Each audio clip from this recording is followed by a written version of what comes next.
sense of irresponsibility. You don't even care whether the people are feeling it. You are using what belongs to the people to live buoyant lives.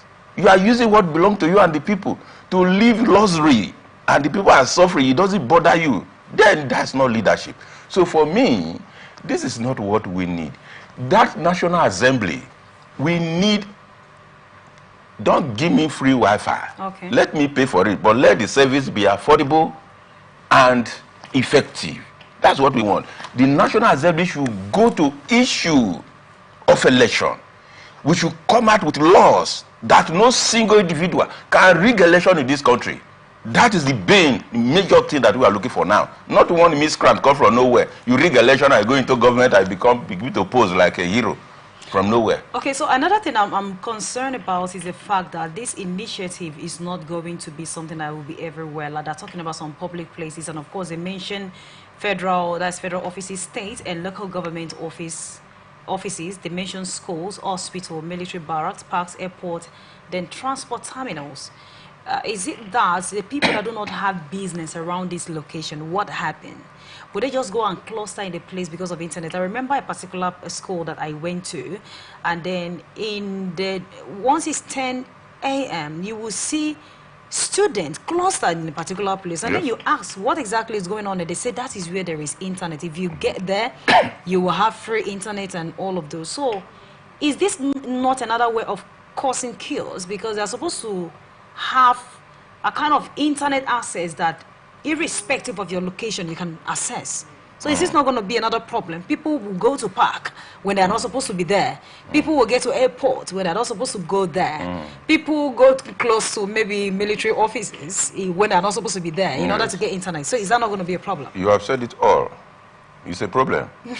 Because in Nigeria, we like doing things that are very easy to criticize. When you do things in a normal way, it becomes difficult to criticize you. But when you do things in a manner, people begin to imagine whether you have sense at all. Otherwise, all over the world, government think of the general benefit of the people. You don't do selective policies. Even in the Constitution, it is highly restricted. You don't give benefit to certain cluster of persons, while the other person who are also citizens of that country, mind you, the benefits you want to give to this set of people, you are using the resources that belong to the general set of people, the entire citizens, to provide benefit for a certain set of people. And at the end of the day, the other citizens were shut out of it. That is not how to govern a society. Government should always think that which bring the maximum benefit to maximum set of people in the country. Not all this one they are just doing. You want to show to Nigeria that they are delivering services at the National Assembly. This is not what we want, as far as we are concerned. Some people, when you talk about the clustering, it's going to be there. I went to one hotel recently, so it say if you go downstairs area, you have a free Wi-Fi. When you go there, you see people who are not even doing business in the hotel. You see the cluster there because we want to enjoy free things. We must educate Nigerians how to pay for service, but let the service be efficient and affordable. That is the way it is all over the world. But Mr. Dafe, when you were talking about how to pay for service, of course we have been paying for service all the while. But don't you think that the rape suggesting this free Wi-Fi, it's a beautiful thing? Because my concern is just the fact that it's not going to be accessible by so many. So don't you think that that is a good thing? Must we pay for everything? Can't we have free stuff? Can Nigerians enjoy free services? Why do we have elite out there? As I've said, like I read about Libya, there are a lot of things they enjoy freely. I also read about Botswana.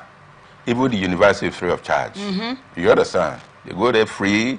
Even apart from being free university education, they still give them salaries in Botswana. A video I just watched. So did it destroy anything? No, that is called governance. Then that is what we want here. Maybe they want to start with Wi-Fi. No.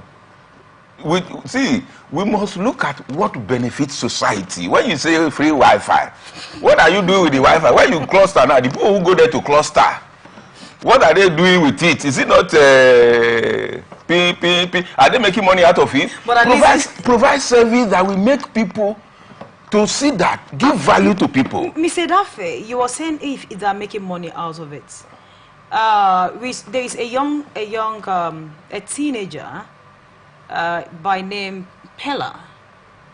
For you to be able to function in any of these social media platforms, you need internet. I agree with you. So when you are saying, are we making money out of it? A lot of persons are maximizing internet. As a matter of fact, if you don't have data, it's as if maybe the world is coming to an end. You pay for it? Yeah, you're paying for it. So just imagining it being free of charge. Imagine how Nigerians are going to maximize it to make money online. No, have you also talked about that aspect? No, we don't look at that. Have you also talked about the people that are going to be doing their services online? See, let me tell you something. We should, as a people, when I say as a people, Nigerians, we should develop to a point in life where we say no to advantage or advantages that give us benefit at the expense of other people. That is the spirit of the Nigerian Constitution, but it's unfortunate we are not living with it. When a service benefits you at the expense of other people, it's a service that should not give you joy. It's a service that ordinarily should not give you joy if you are somebody with conscience. So when we talk about service to a people, like what I read the other time, we talk about government giving advantage to people on the basis of religion alone. You just, okay, because these people, this is the church, they clap hand where you gotta give them free money. You don't do that. Yes, those people you give those free money, they will enjoy the money. Or will they throw it away? They will enjoy the money. But what we are saying here, we want to give advantage to one man, citizens, so to say.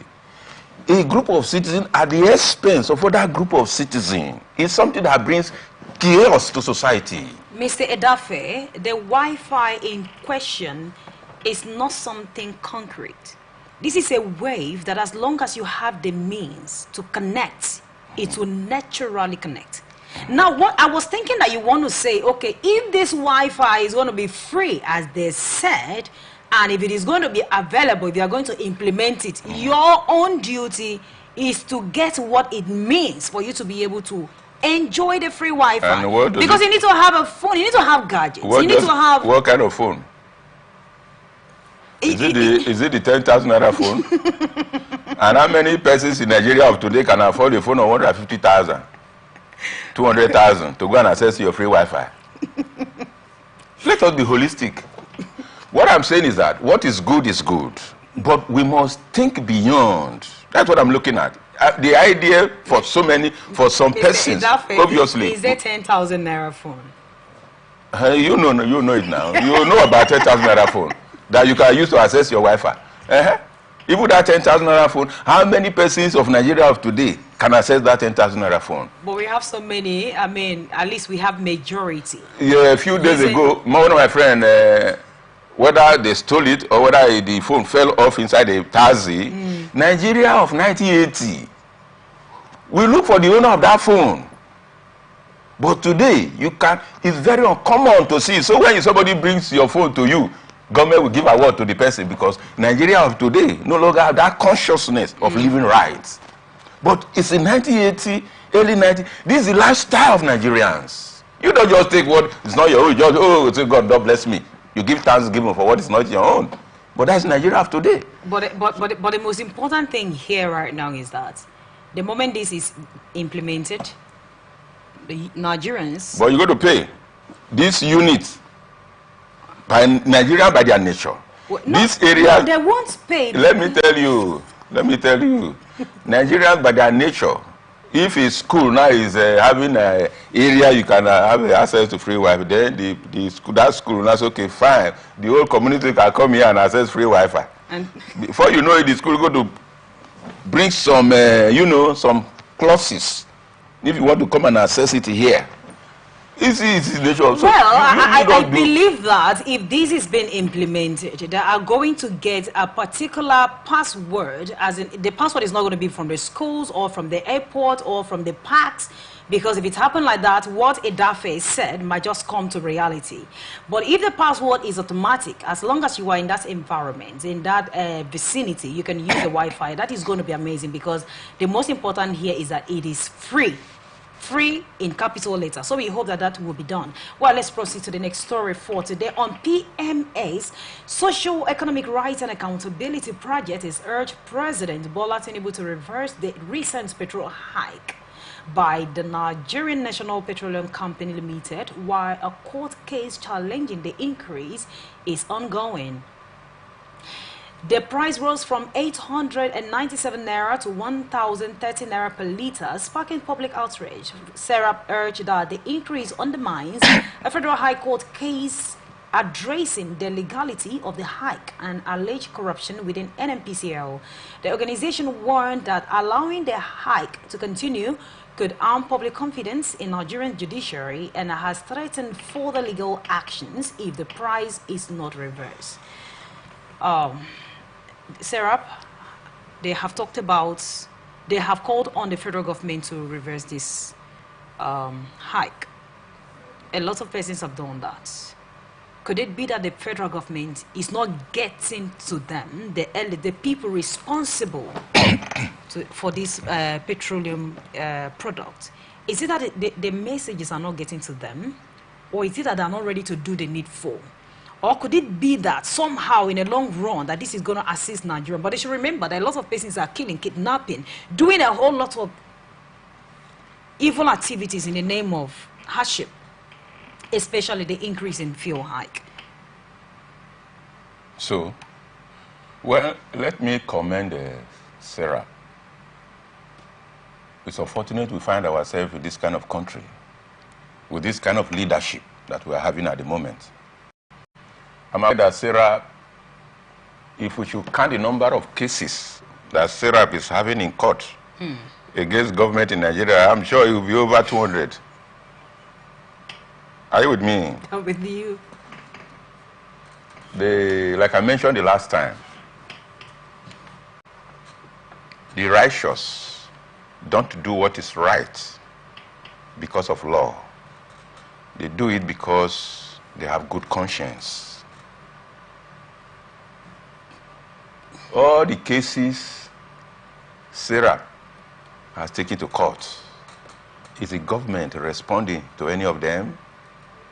The judiciary that have become handbag of politicians today. It's unfortunate that our judiciary today gratify politicians. So that's in what their I'm mess. asking. Is it that these messages is not getting to them, or they just decide to turn a deaf ear to everything? You have a democracy that has become a dictatorship. Tyrants are in government in the name of democracy. Dictators are in government as far as Nigeria is concerned, in the name, in the garb of democracy. We have democracy. Otherwise, the president is loyal to the people in a democracy. When the people say no, you see what happens in Kenya now? That you are increasing, bringing tasks to follow on who?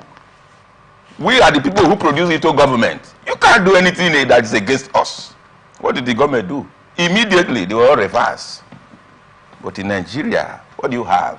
You have tyrants in government in the name of democracy, people who think they own Nigeria more than others. It's the unfortunate story that we have as far as Nigeria is concerned. We have a very unfortunate story. Otherwise, you brought fuel price. You know, we bought fuel here in Port Harcourt, 1,000. I bought fuel in Port Harcourt here, 1,400. The highest in the whole country. Maybe where it should be higher should be some place like Maiduguri or Sokoto. But we are buying it here in Rivers State, the highest in Nigeria. We have brought fuel to 987, and Nigerians are crying. As if that cry is not enough. You increase it again, and they tell you go and die. And you have them in government, drinking champagne, enjoying themselves while Nigerians are crying day and night, swearing for them. They just believe that Nothing I go fit do, we dey here. That's just the mindset of our politicians. And it's unfortunate that the opposition parties are not doing anything. Most part of the world, opposition lead protests. But the kind of opposition we have in Nigeria, they are not courageous. We have very weak opposition. Leadership, the oppositions are very weak. Those who in the opposition, they are very weak.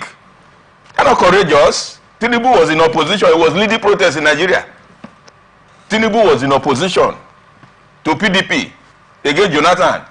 He led protests, sponsored protests in this country. All of us knew it. Now Tinubu is in government.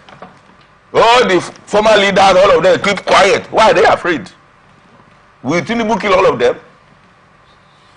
All of them hide like a tortoise. Like a tortoise, all of them choke in like a tortoise. You know? You don't do that. You leave the whole fight to all these poor people. Then Tinubu, you're looking at these are hungry people. Anytime they are tired, they will go to their houses and go and stay. This is nonsense. So Tinubu, if he's sensitive, is to do what is right for Nigerians. But he's not ready to do that because the statement coming from his circle, from his aide, from his wife, and some persons, you see that it's a government that is not ready. If you like, cry from now till tomorrow. It's not bothered because the judiciary have sold their soul to politicians in this country. All right, this is Society Watch on Atlantic Television Network. When we return from this short break, we'll maybe look at this story before proceeding to the next one. Do stay with us.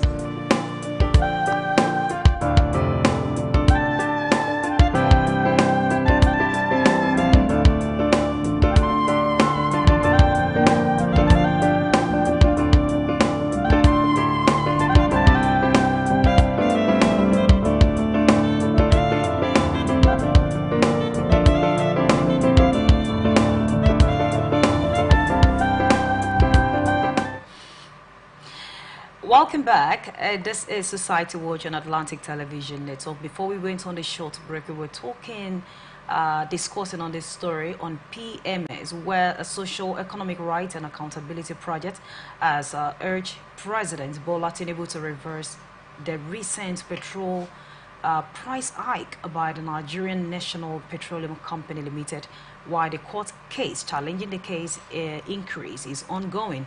And looking at it, we know that a lot of cases about government is actually in court, taking the fight by Sarah. And I was asking my guest, and I think I want to ask again, we are wondering why the federal government have not said anything so far.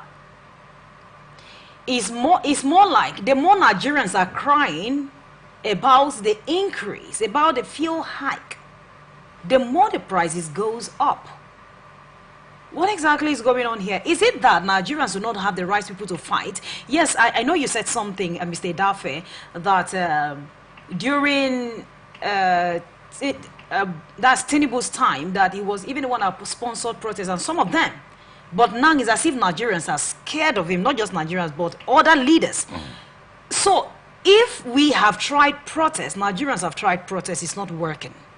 They have talked, it is not working. I remember when Amechi came up to say that is a former governor of Rivers State, that he expected Nigerians to pour out their grievances, to be so angry at the leaders.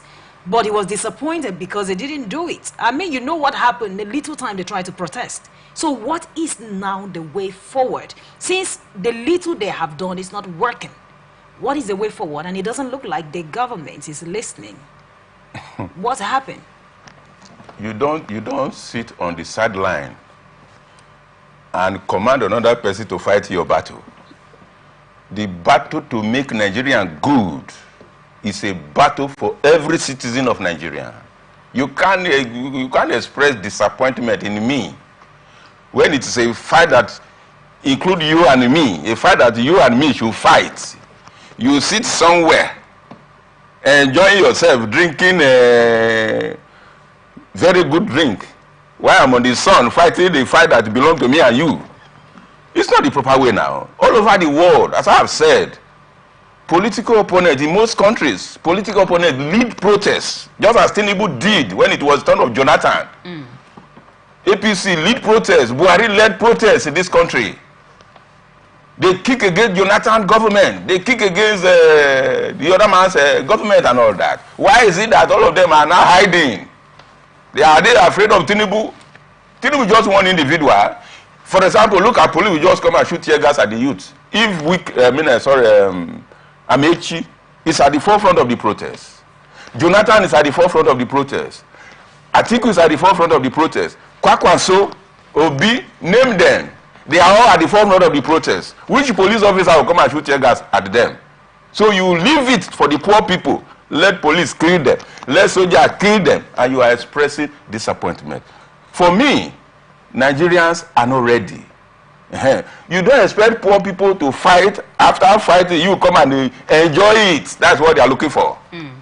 When the soldiers have killed as many they will kill, police will tear gas as many they will tear gas. At the end of the day, the people have become the beneficiaries of the struggle. It's not good now. That is bad conscience. But the unfortunate thing here is that, why is it that NNPC is battling only price? You are pricing something you don't have. What is that? NNPC does not have a product. NNPC, you have 3 refineries that are not working. What are you pricing? You are pricing another man's product.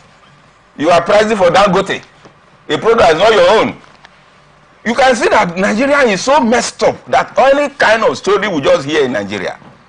How would you price my product? Products have suffered to produce. I should price my product. And I should sell the way I want to sell. It's a private business. You want to make some money. Allow me to sell. And if you price it the way the people do not want, people will say we will not buy. People have a right to say we are not buying. Your product is too expensive. NNPC, produce your own. Put your refineries in order. If your own is 1,020 naira. If Nigeria wants and terrorism recently, NAF officials, including Chief of Air Marshal Staff Air Marshal Hassan Abubakar, met in Italy with Leonardo SPA to finalize the acquisition. The first 3 M346 jets are expected by early 2025, with subsequent delivery through mid-2026. All right. Without going further, okay. So this is or should I say, instead of talking about it, should I ask this way? Is this the beginning of the end to insecurity in Nigeria by purchasing all these fighters jets? He has equipped machineries for war. That's how it should be. You don't make propaganda out of everything you are doing as if you want everybody to clap hand for you. And that is the way it has been in Nigeria. It's unfortunate. I'm not excited by these kind of stories. If you want to do this, you will blow it up. If you want to do this, you blow it up. It's not good. And if you look very well, it has also crept into the church.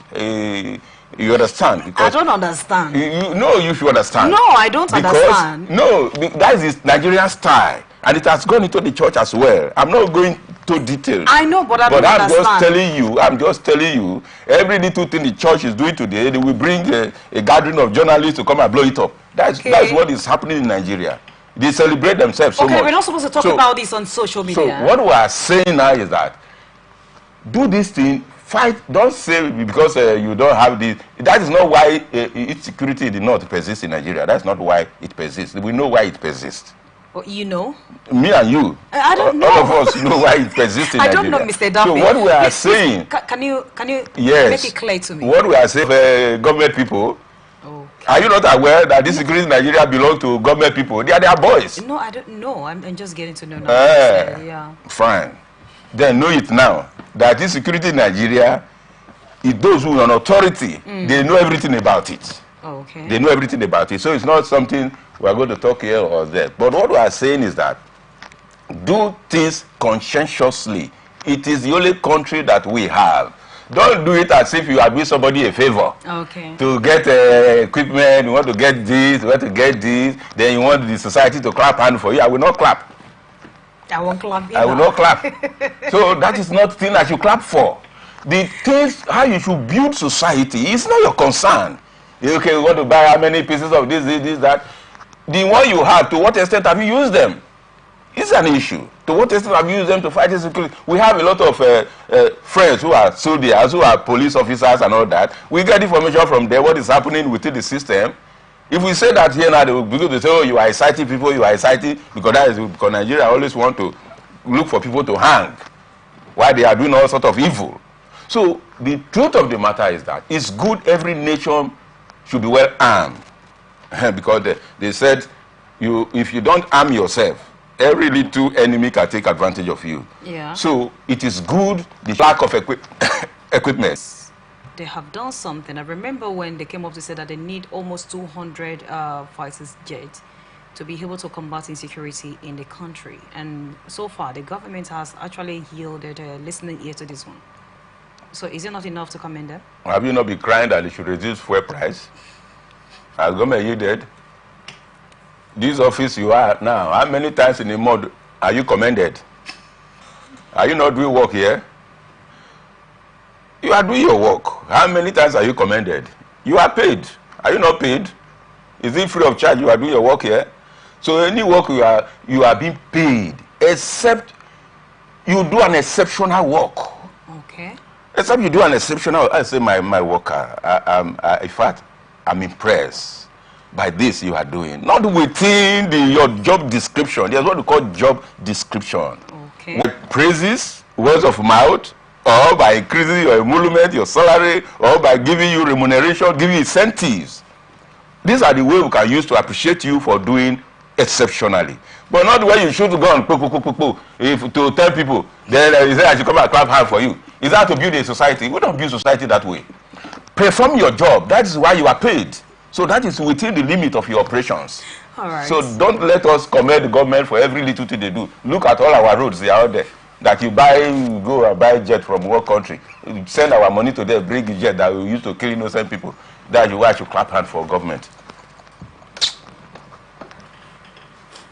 Let's discuss better things that will make our nation great and enviable, not all these petty matters.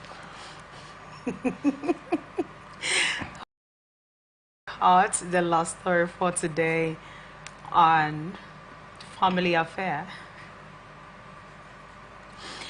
Veteran Nollywood actor Kanayo criticized responsible men for failing to financially provide for their families in a recent Instagram post. He emphasized that men who neglect this duty have no right to intimacy, highlighting that financial responsibility is both a societal and moral expectation rooted in religious teachings. Kanayo warns women against protecting such men from accountability as it could foster laziness. He advised young women to choose partners who understand their obligations, stressing that a man who cannot support his family is unfit for intimacy and creates undue pressure on women for their family. Have no rights. Did you get that? Obviously. Kanayo said that men who cannot provide for their families have no rights to seek for intimacy.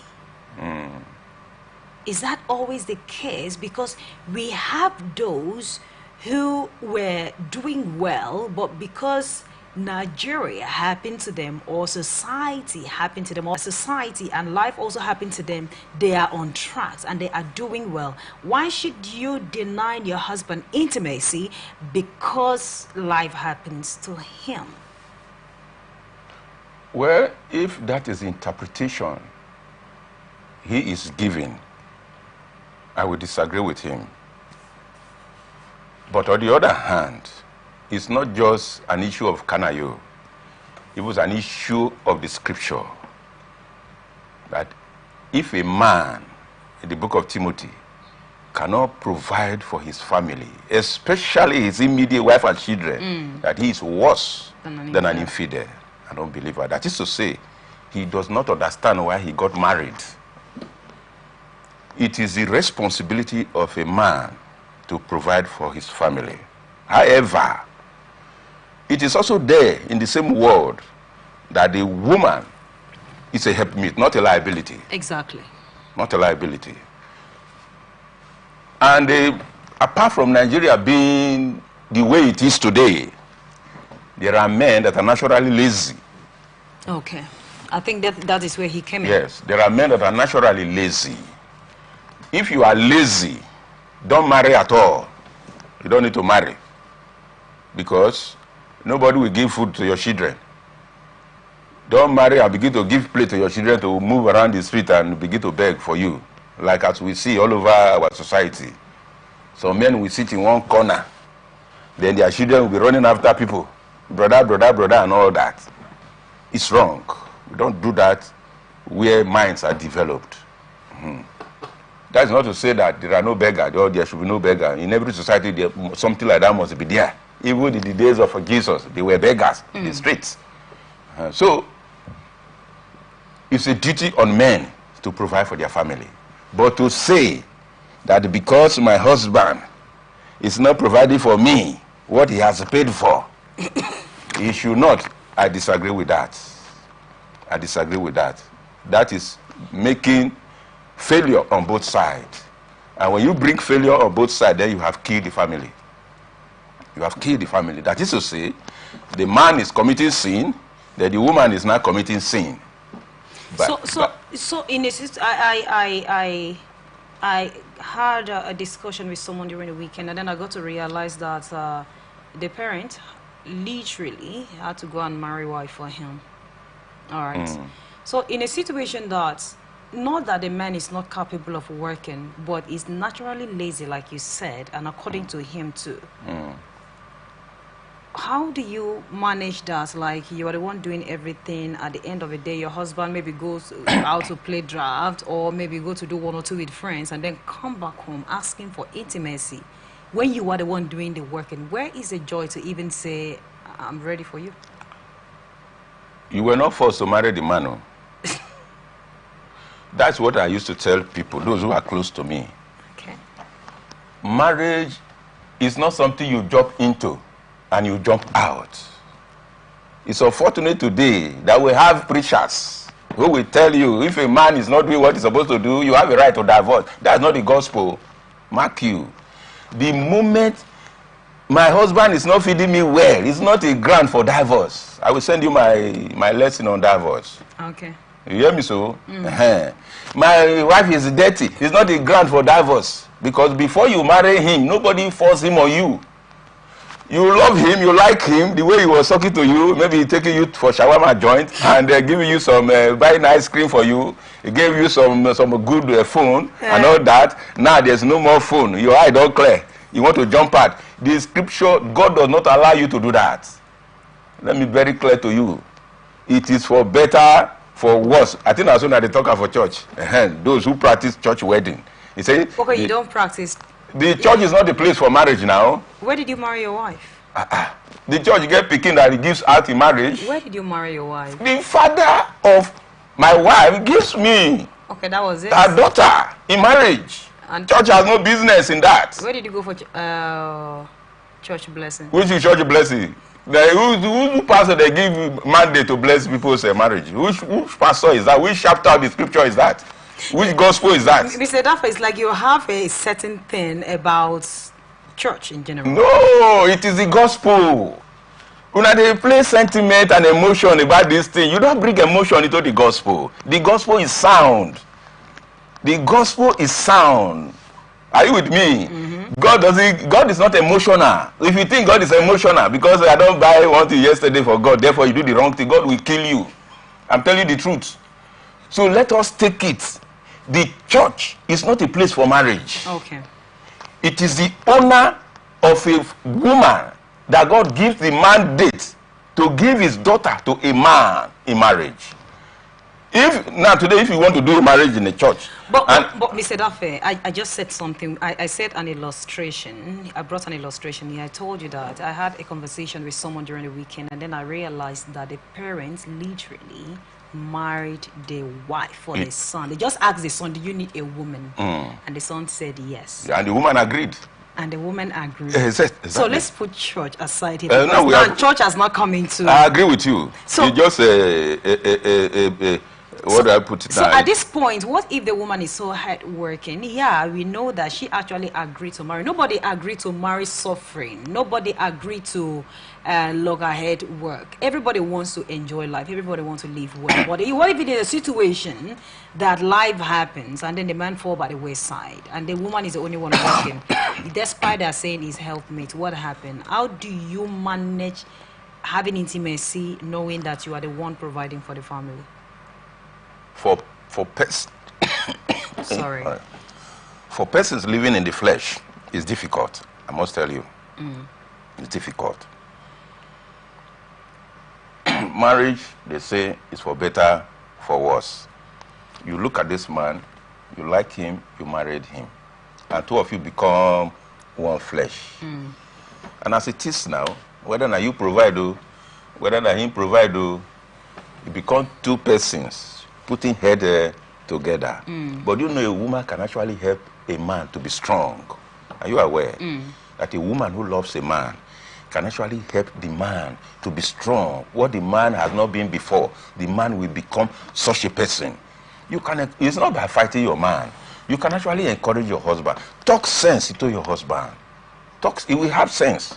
At the time, he's going to no, but when you fight him all the time, you lazy husband. Now me go they feed you every day. Now me go they do this for you. That's not the solution.